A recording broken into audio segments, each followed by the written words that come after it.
It was 6 years ago when I watched my first real anime. That anime was Boku wa Tomodachi ga Sukunai, or Haganai. And over the years, I've been watching other shows, but I inevitably returned to this show for a rewatch. And in celebration for the 3rd year of running this channel, okay, so it was 3 years when I wrote the script, now it's like 3.5 years. But let's carry on. I want to revisit one of my favorite animes once more and some of the things I learned and enjoyed. A quick disclaimer before I start this video, I'll be covering the entire 2 seasons of the anime and not the light novel. Honestly, I'd rather the light novel never existed because of the ending. As such, I'll be spoiling a little bit of the show here, but trust me, there's not that much to spoil in the first place. With that being said, let's look back at Haganai and what it taught me about the struggles of friendship.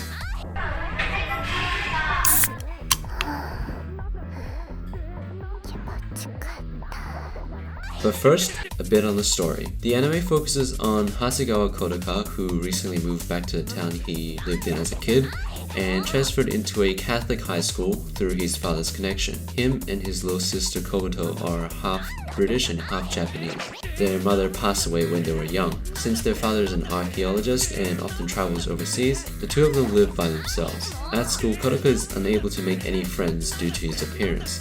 More specifically, his hair color, which causes other students to label him as a delinquent. By chance, he encounters Yozora, a beautiful girl seen talking to herself in an empty classroom after school. Like Kodaka, she too have issues making friends at school. Together, they decide to create the Neighbors Club, a club focused on making friends. Almost immediately, the club attracted the attention of Senna, another beautiful girl who excels both academically and in sports, as well as being the only daughter of the headmaster of the school. It is precisely because of her social standing that she finds it difficult to form genuine friendships with other students. Thus, Yozora begrudgingly accepts her as a 3rd member of Neighbors Club. Various other characters join the club, including a genius scientist Rika, an effeminate guy who actually turns out to be a girl, who idolizes Kodaka's masculinity called Yukimura, Kobato, and a nun who is 10. Each episode presents the characters trying out a new activity which popular kids perform, such as playing Monster Hunter or going to the summer festivals. So I've done both of these things on my channel, so I guess I'm a popular kid. Watching this show for perhaps the 4th time,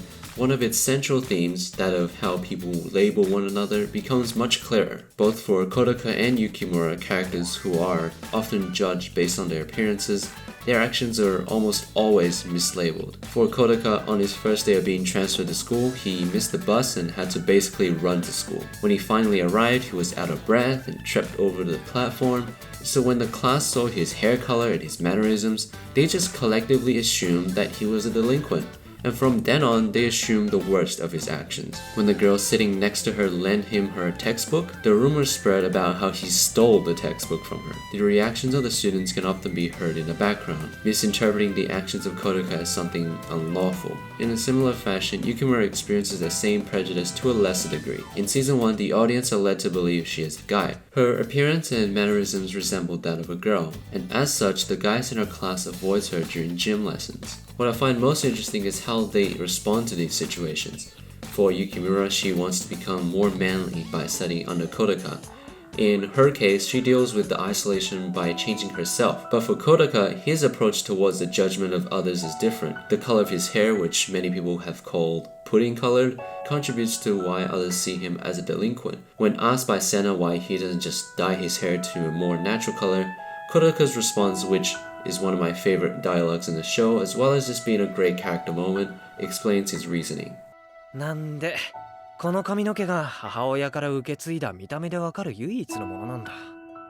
それを染めるってことは母さんとのつながりを否定する気がするんだ。Kodaka wanting to keep his hair color stems from his desires to retain the memories of his late mother. Therefore, although he doesn't enjoy the isolation caused by his appearance, he is willing to endure it. It is this sense of sacrifice that makes Kodaka's character seem so human in that moment.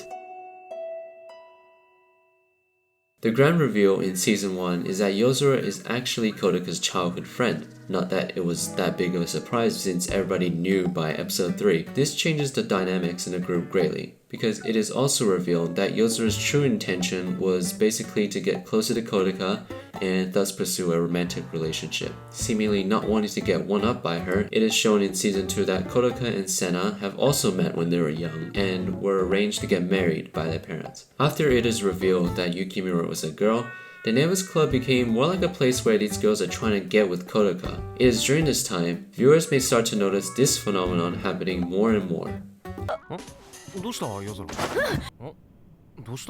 Alright, so I'm just editing the video now. Not yet finished yet. But I'm doing some like rewatching of the episode, and I just want to point out how fucking dumb this kid is. So let's just tell you what like the setup is, right? So he's getting like, he told the group that his sister's birthday is coming up, and so like at night all these girls started texting him, you know, like, hey, let's go pick out a present and you know, go on a date. So then his dumbass, right? Oh, let me turn on the volume and then I'll reverse the thing so it doesn't look it will look weird to you, but it's alright. I'm just explaining, right? So like they're sending stuff and he's just like, sure, you can do it, right? And then the next morning they show up, right?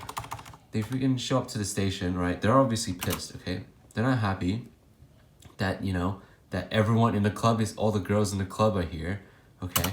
And he shows up, right? He's like, hey, you know, I'm you know, you're all here. Let's get going. And then all the other girls, they're just like, you know, sitting in there, they're like disappointed because he is so dumb. He is so dense. It was pure annoyance in season 1, but season 2 actually addresses this. As Rika, the most perceptive of the club, points out, he is trying to avoid confronting the feelings of the girls. Kodaka sees the club as a place to make friends, and he desperately tries to defend the status quo even if he had to pretend not hearing things that are obviously addressed to him. Near the end of season 2, when Senna straight up proposed to Kodaka, this boy literally ran away and did not show up to the club for like a week. In a scene that would arguably be the climax of season 2, Rika confronts Kodaka directly about this, pointing out the hypocrisy of his actions. What is the point of protecting something you hold dear if you're not gonna be there? But there's this scene where Rika mentions this.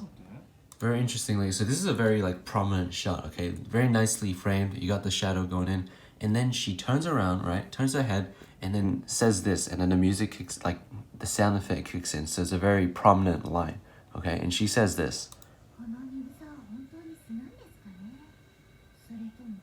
Or is he doing it on purpose? So this is in episode 7, right? And this isn't brought up again until episode 12. Watching it again now, she's obviously doubting some of the things that Kodaka is doing, or he's, you know, obviously forcing himself to, you know, ignore and sort of filter out the possible suggestive things that the girls are doing to him. So she considers this. She later sort of deflects that. But it's interesting to see that foreshadowing being used here. So by the time, you know, when this is brought up again in episode 12, the audience kind of have an idea of what she's talking about. It didn't come out of nowhere. So just another thing that I like about the show, that's all. The issue was eventually resolved as Kodaka asked Rika to be his friend and someone he can rely on, finally giving him the courage to return to the club room once more. There are definitely flaws with this adaptation, such as an inconclusive ending that was very abrupt at an important moment. However, there are many small things that I loved. For example, Yukimura being a stalker in early episodes of season 1 before he was even introduced. You can catch glimpses of him in the background when Kodaka is on the screen. I also liked how in the opening Yozura wore this like red one-piece swimsuit, and then when the actual beach episode came, she wore this bodysuit. Smash like if you would like to be stepped on by her. Or like this game that Senna is playing. Is that Galgun? Nate. This is so weird, I can't. But hey, that's the end of this video. Hope you guys give this series another watch and stay far, far away from the light novel. I would say come and follow me on Twitter, but honestly at this moment, I've just been going on about Johnny yes papa at the moment. So I don't know about that. But if you want to find out why I haven't been making videos, you'll find excuses coming left and right on my Twitter. So come follow me here, and I'll catch you guys next time. Look at this dude. Wait till you see the. No, no, no, no.